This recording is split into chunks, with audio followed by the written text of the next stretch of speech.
So to get started, as Anna Maria said, we are co-editors of this volume, third in the series. The series called Accreditation, Assessment, and Program Evaluation, Research and Educator Preparation. And ours is called Effectively Using Data for Educator Preparation Program Improvement. So perfect for this conference. This is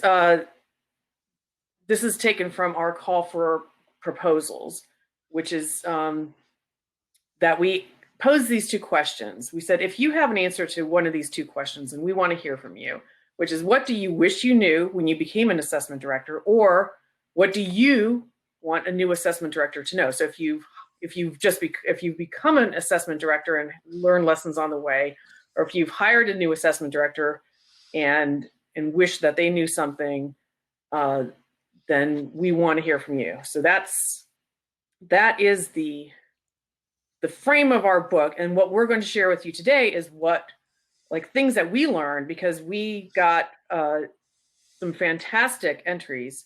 We're finishing up the copy editing right now. It should be published later this year, so look for it and on your favorite book selling site. But we'll give you kind of a preview of what you might see in this volume and what we learned out of it. So this is Tim. Are you? Yes, ready? I'm on. Can you hear me okay? Yes. Okay, Can't great. see you, but can hear you. Well, I think that's probably a net benefit to the viewers today. Anna Maria, thank you so much for the kind introduction. This is a passion project that we've worked on, and we would really like to engage with you today using a Jamboard as well. So on the bottom of the slide, it says join our Jamboard, which we put a little tiny URL, and I'll drop that into the chat as well, so you'll be able to do that. The big question is, what kinds of assessments are useful for monitoring and really improving program quality? The what, the how, the who's, and the why are going to be the focus for today. So when you think about these questions and you filter them through the work that you've done in your career, it's important that we hear your voices today. And so I'm the Jamboard Wrangler. That is my special role. So I really encourage you to go to the tiny URL. And as you listen to this, we're all going to be multitasking, I'm sure. As you think of what kinds of assessment or how assessment-based improvement works in practice, the question that we think we're really hitting on today also is whose voices can and should be considered in program improvement, maybe historically whose voices haven't been, and then why and why not. Why do we engage in assessment-based program improvement? We want to hear from you. So this is a kind encouragement / wrangling. Please use the Jamboard and drop in your ideas, and then we're going to use them at the end. Back to you, Christine. All right, thanks. And just if you've never used a Jamboard, it's very intuitive. If you go to that website, you can put a sticky note up and leave your thoughts. And we're going to pause at two different points during the presentation and kind of review what was on the Jamboard to engage you in conversation. All right. So I think, Erica, this is back to you. Sorry, did I?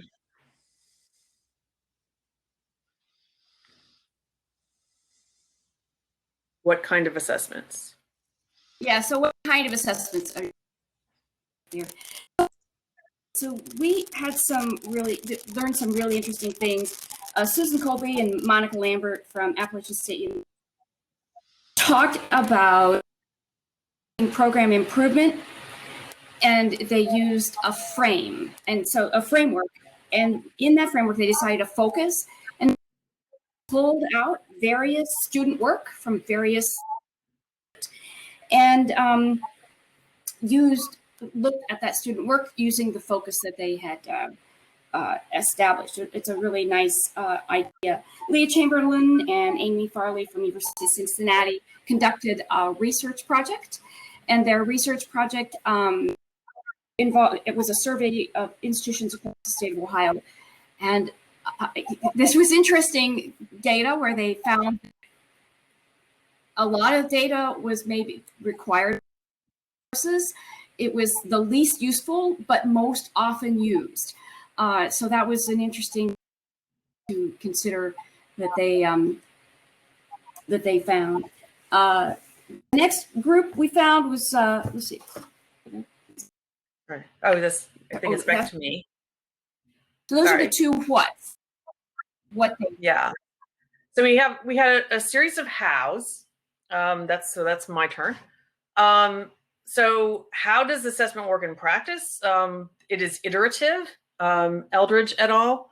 Illustrate their iterative process of finding a nugget, which prompts an investigation. They use this whole mining metaphor.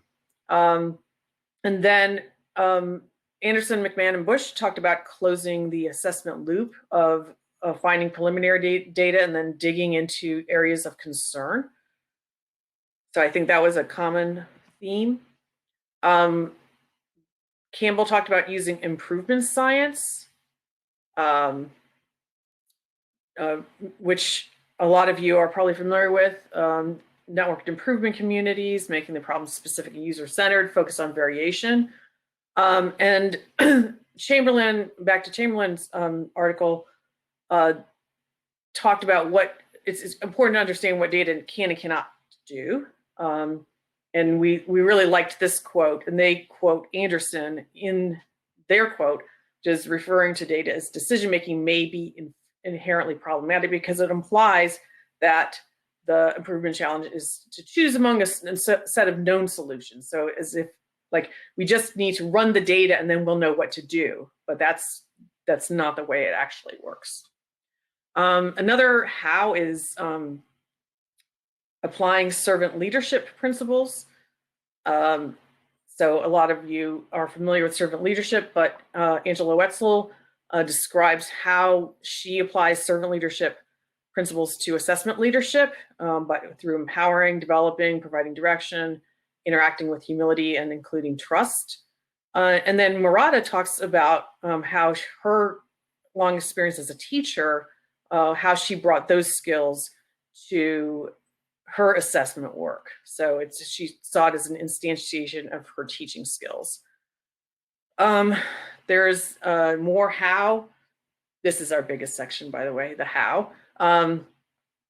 Getting buy-in and the importance of getting buy-in, aligning to principles. You can see McConnell talks about different principles that he would recommend.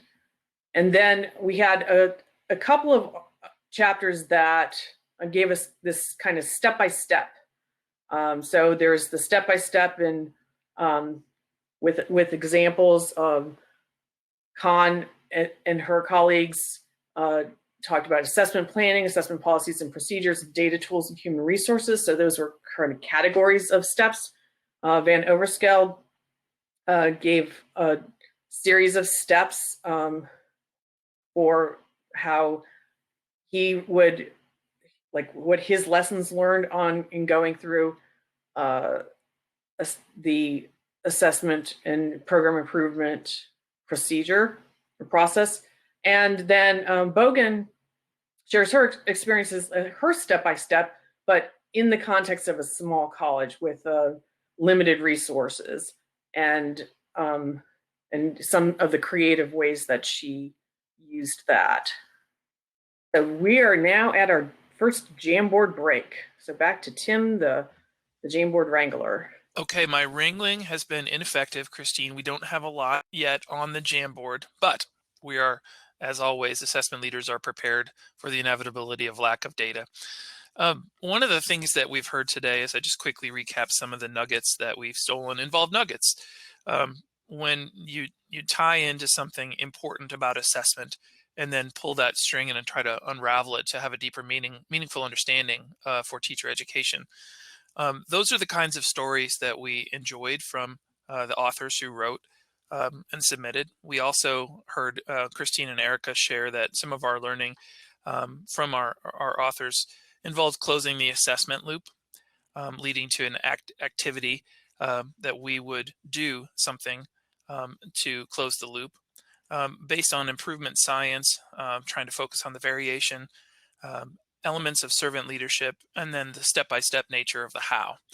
So I would like to turn it over to our fearless audience. You are cordially invited to unmute and to share your examples of what kinds of assessments are useful for monitoring and improving program quality.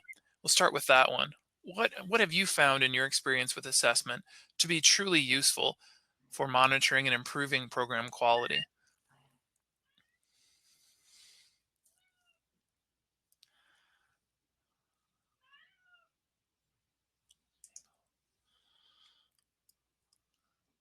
And that could also include our fearless moderator, Anna Maria Schumann.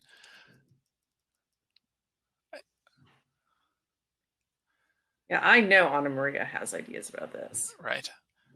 The teacher wait time. Hi there. Hi, go ahead.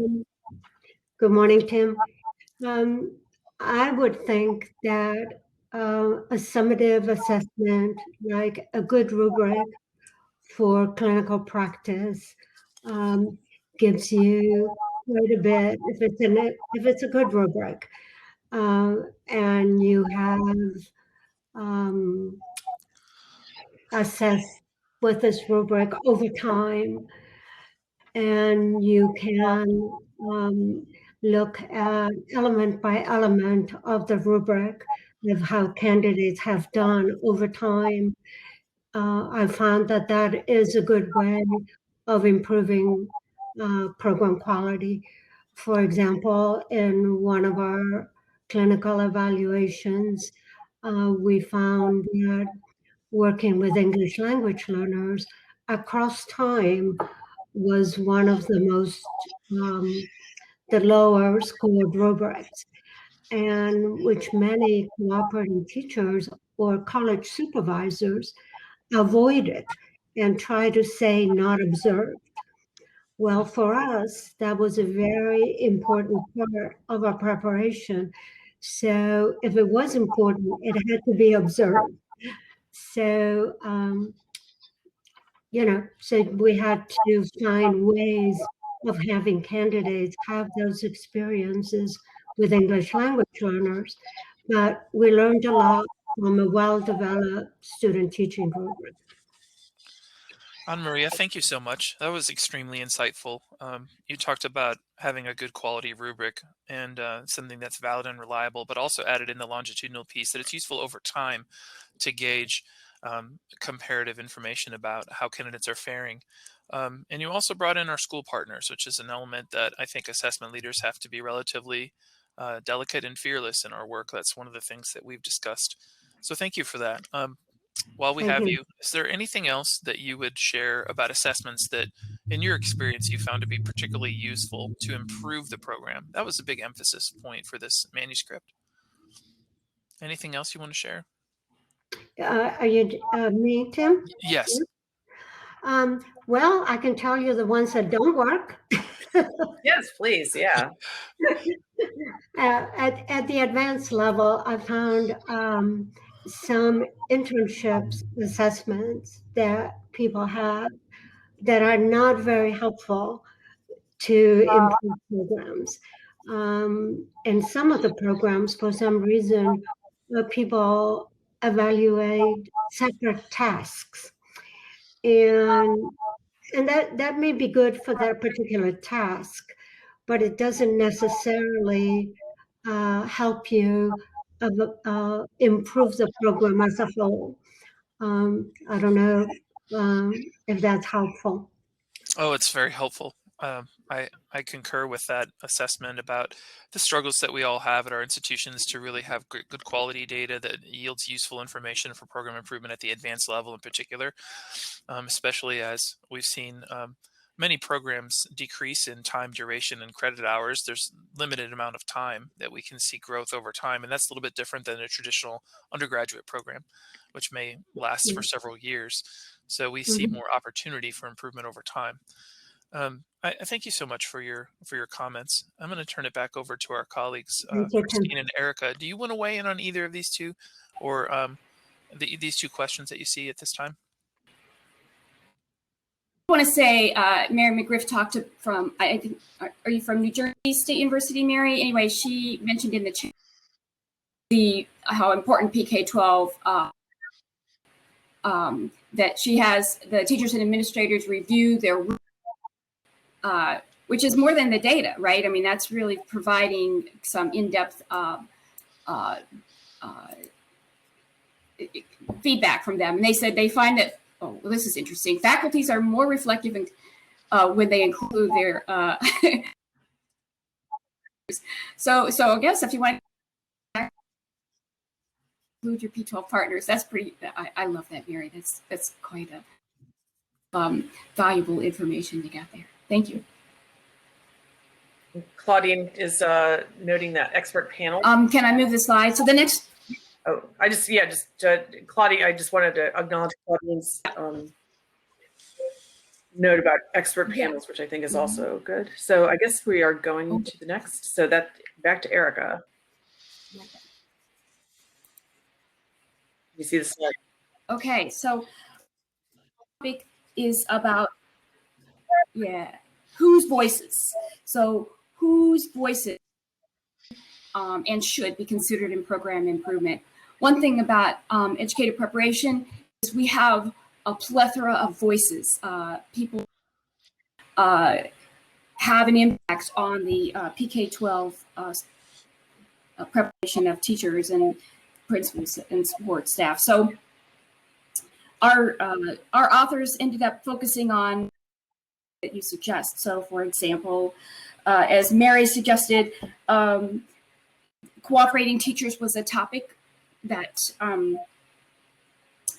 that was given by Jessica Evans and McGill State. And they talked about how important when you're trying to get learners engaged to have a system that is manageable, that's scalable, and technology. Then Anderson, Gina and Anderson and Sarah I think, and there's one more. Oh, Brandon Bush at Texas Christian Women's University. They talked about having principals. So what they did, there's a statewide survey. A lot of states have this. They send it to the principals. The principals give feedback on their first-year teachers. And they did a follow-up study with those first-year teachers that had low scores from their principals and took a lot of that input to heart. And then we've got McGraw and Turner, and they talk a lot about bringing to the state, your entire state, and along with your state agency or agencies, depending on your state. And that those voices can then share what and collaborate. Then our next group is about students. So we've got student reflections. So often we have students reflect in our classes. And it's interesting, Babette, I think it's Bhutan, and Benita, I know her last name, Benita Brewster, they're at Austin Perry State.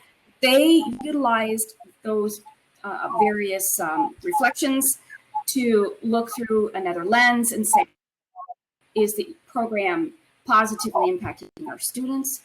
I think Sherry Hardy Johnson at the University of, I think it's Northern Georgia, I love what they did because they decided to make students ethnographic researchers and utilize so they could get a deeper understanding of the Grow Your Own program and how to make that more effective. So that was a novel approach that I think was meaningful. And I think most of you know Amy Klein at Seton Hall. She talked about, do you include everybody or do you have a small, and that sometimes you need that small, nimble group to facilitate communication and collaboration with a larger group. And sometimes you need the smaller group in order to make quick changes and to bring the data in and respond to that. So when I whose voices, there's an endless number of voices. And many of you are finding voices that are important for you. So if you go to the Jamboard or you want to put in the box now, and think about maybe voices that we haven't mentioned. Feel free. Thanks. And I just want to say, this is not sucking up to the program or to the conference organizers, but honestly, Amy's analysis here of the engagement versus efficiency, it was really one of our favorite articles. So then the last question we looked at was, we thought that our authors gave some insight into, was why and why not engage in assessment-based program improvements. So why Eldridge and et al. And Hardy et al. Used assessment to help diversify their teacher education programs. So that seemed like a good reason. Gallivan and Hughes, changed their perception of the accreditation process. They initially engaged in it as something that they had to do, that was a top-down accreditation requirement, and they were pretty resistant. And it's an interesting evolutionary article about how they were, what happened to change their views from seeing it as an externally mandated box to check to process for meaningful improvement. Chakravarti and her colleagues talk about also using assessment to examine the conditions associated with successful change, looking at intangibles such as leadership supports, faculty engagement, and ownership. And Campbell talks about needing to identify and cultivate the necessary understandings and organization for efforts to take root. So these are also important, not just the improvement itself, but the conditions under which the improvements can be successful. Chamberlain talks about exploring questions of interest. And actually, I'm going to jump down to the quote at the bottom, which we really liked. The focus on a narrow set of outcome data, which they say is driven by accreditation and accountability requirements, may not only distract from these other questions that are listed above, but may also narrow the definition of the impact of teachers in general.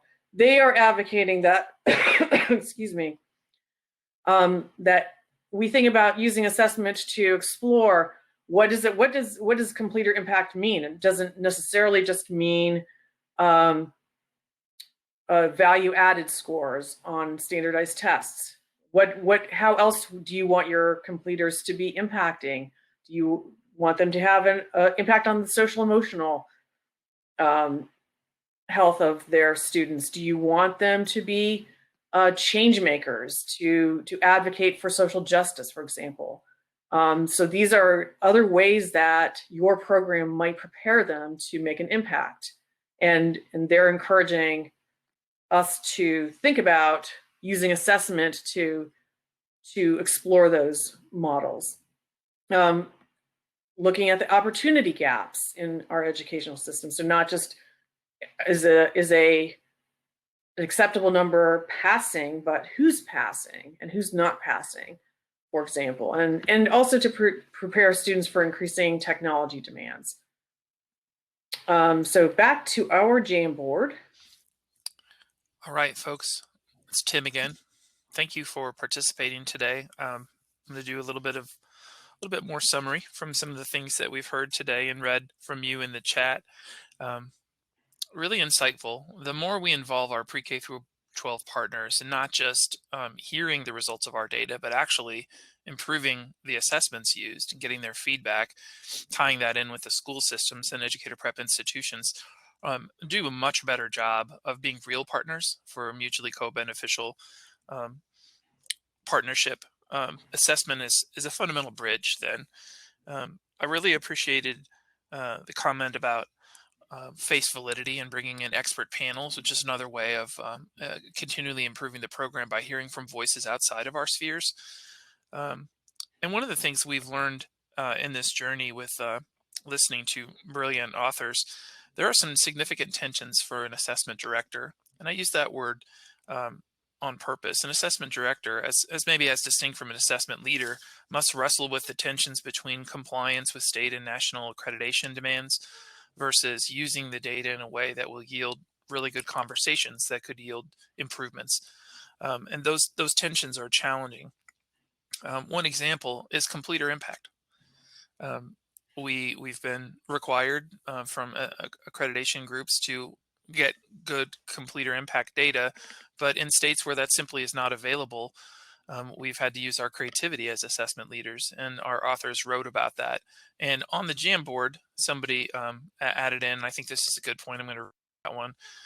When you have a small N, a small sample size, it's useful to gather deep information, like with a case study, to help us monitor and improve our programs.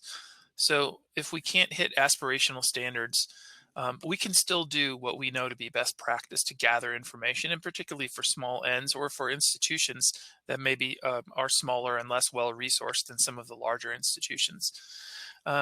Another piece that's on voices, whose voices matter, and I really appreciate this one, including the voices of the liberal arts content faculty.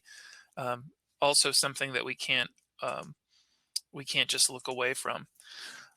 So now I'm going to turn it over to our folks who are here with us today, and the floor is open. Please unmute if you'd like to share whose voices can and should be considered in program improvement, and or why are we engaging in assessment-based program improvement, or why not? Anna Maria, the floor is yours. Oh no, I just wanted to ask a question, Tim, that is totally unrelated. So perhaps Claudine, she's on her, no? Okay. Anybody else want to discuss the question, whose voices should be considered? Well, I could tell you that what has worked for us is to have a small group, different groups for different cases. For example, for our initial teacher preparation, it was important to have a small group that worked with clinical experiences rather than a large advisory group. They could meet more often and give us more feedback. And they were extremely helpful when we thought that we had to evaluate cooperating teachers. And in a highly unionized state like New Jersey, it was fairly controversial. But having the teachers and principals in the clinical advisory group develop that survey was extremely important. It was a lot more important than if we had developed it. So they knew what could be a controversial question and what wouldn't be, and what got to the heart of what cooperating teachers, what skills they had to have for our candidates to be successful. Thank you so much for that. Claudine, would you like to share either a comment or a question?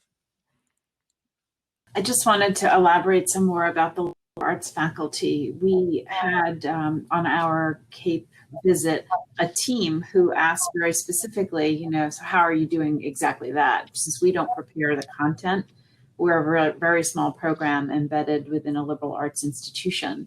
So our answer to that was, that we bring them together and they help us to revise program, but we didn't give them any data.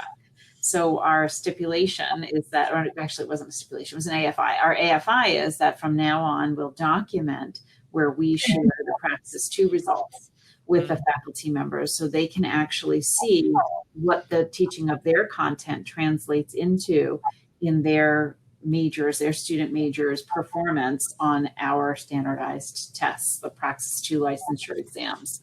And we're kicking that up voluntarily by taking some of the rubric data from the secondary EdTPA performance portfolios to share that as well. So that was not in our AFI, but we think it would be just as useful because we're finding specifically math and science that the candidates have a much more difficult time scoring high on the rubrics. Like they're meeting our internal program benchmarks, they're passing, but they're not necessarily hitting national benchmarks. So we think that there are places where our liberal arts counterpart faculty can help us to unpack what's going on in their performance assessments. Thank you. That is a brilliant point. In 1999, I was a graduate assistant at the institution that I'm now serving as the dean.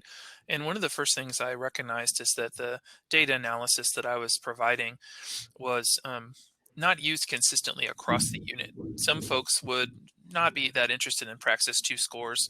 And more specifically, what we've talked about in the journey for kind of working through these manuscript pieces is using the data is probably more important than just collecting it or warehousing it. So the question that I think we've wrestled with is, how do we get faculty in the liberal arts the information they need to make decisions? How do we support them to not just know the standards for instance, the MOCA, which has replaced Praxis 2, the Missouri Content Assessment that seniors take at our teacher ed institution in content, in mathematics, for example. There's a statewide 49% pass rate during a time in which we desperately need more teachers.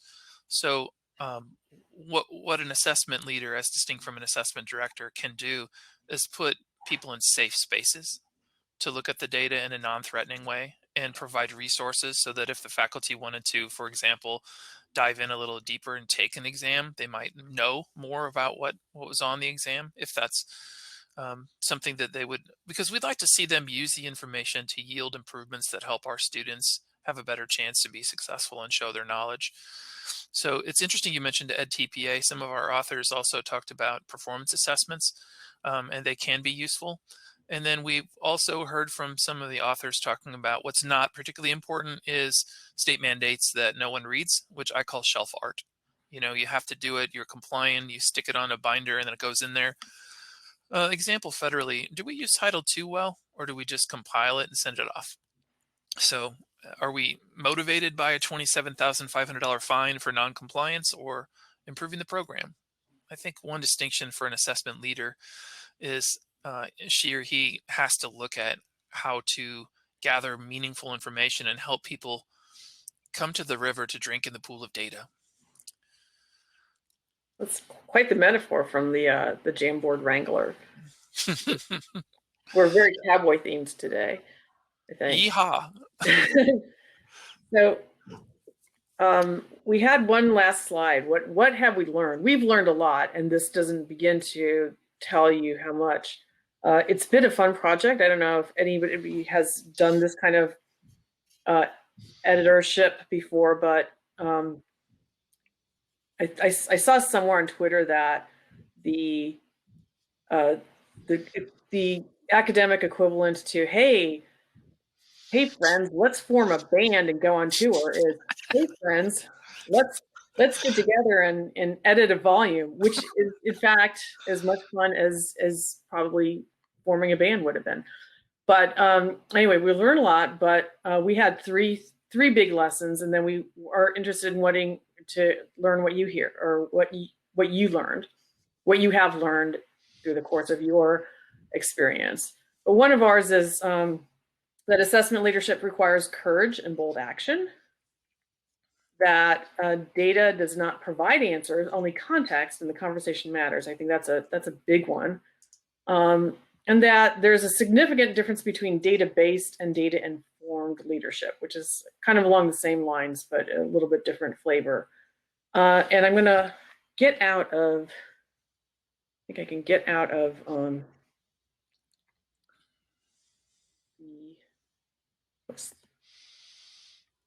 so I'm getting into the normal view so I can type, but if we're curious to know if anybody has any other lessons that they want to share.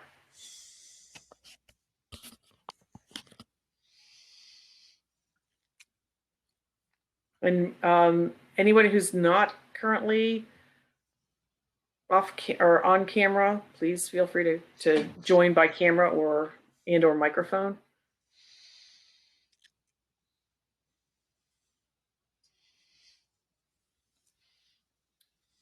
So I know we have some deep assessment knowledge here on this in this session.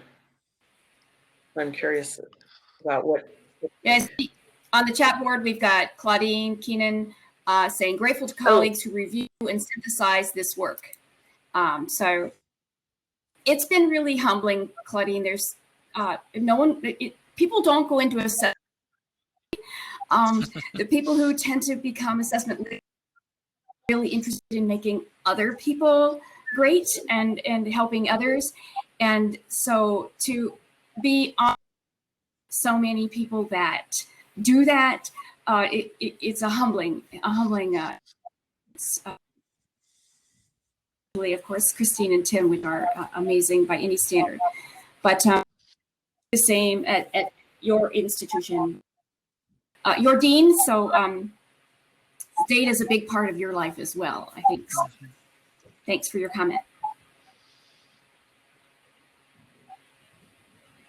It's more than encouraging anyone to drink from a river. Your work has helped us identify which credits align with our own needs. Oh, that is brilliant. Oh, gotta take that one. Excellent, staying in the cowboy mode.